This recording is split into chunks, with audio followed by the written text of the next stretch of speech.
Good evening students. हम लोग इतिहास के पहले चैप्टर के बारे में बात कर रहे हैं। स्वर्णिम भारत। स्वर्णिम भारत मतलब गोल्डन इंडिया। गोल्डन इंडिया क्यों कहा जाता है, इसके पीछे मुख्य कारण यह है कि उस समय जो हमारा शासन था, उस समय हमारे शासकों की जो मुद्रा थी, गुप्त काल में सोने के सिक्के चलते थे, मौर्य काल में चांदी के सिक्के चलते थे। अब हम इस इतिहास को जाने इससे पहले हम ये देखें कि ये शुरुआत कैसे हुई, कैसे भारत में एक ये पीरियड आया। मौर्य वंश की स्थापना से पूर्व अगर हम देखें तो भारत 16 महाजनपदों में विभाजित था। ये अगर हम भारत की बात करें तो ये हमारा इंडिया 16 महाजनपदों में विभाजित था। कुल महाजनपद 16 थे, उसमें एक महाजनपद था मगध। मगध महाजनपद जो कि एक प्रतापी महाजनपद के रूप में जाना जाता था। इस महाजनपद में ईसा से 326 ईसा पूर्व एक शासक था जिसका नाम था धनानंद। धनानंद एक ऐसा शासक था, विलासी प्रवृत्ति का शासक था। ये अपनी प्रजा पे बिल्कुल ध्यान नहीं देता था। ये मुख्य रूप से इसका प्रजा से टैक्स लेना, अपने सुख सुविधाओं पे ध्यान देना। इसके समय में एक विदेशी आक्रमणकारी सिकंदर के आक्रमण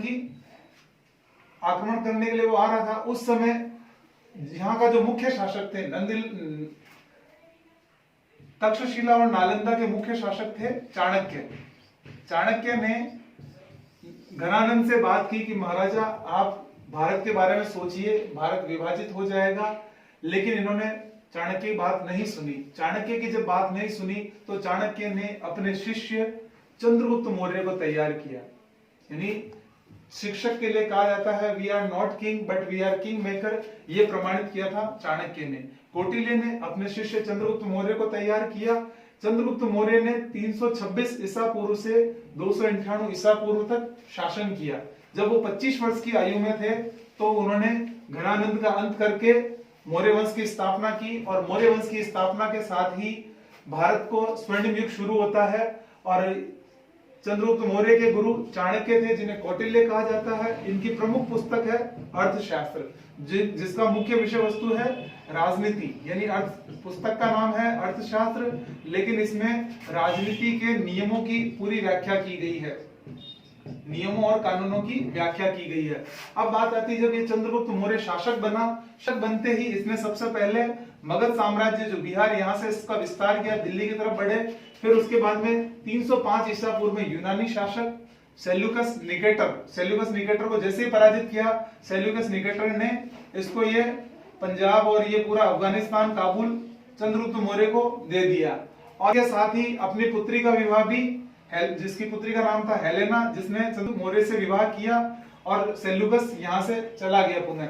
सेल्यूकस जब यहाँ से गया तो इसने चंद्रगुप्त के दरबार में मेगस्थनीज को राजदूत के रूप में नियुक्त किया। और मेगस्थनीज व्याख्या करता है अपने ग्रंथ में कि ये चंद्रगुप्त मौर्य का शासन बहुत प्रभावी रहा। इसी के साथ ही चंद्रगुप्त मौर्य ने केवल उत्तरी भारत में ही अपने साम्राज्य को नहीं, इसने दक्षिण भारत की तरफ भी अपने साम्राज्य को बढ़ाया। इसका प्रमाण मिलता है तमिल के ग्रंथ अहनानूर और मरनानूरू।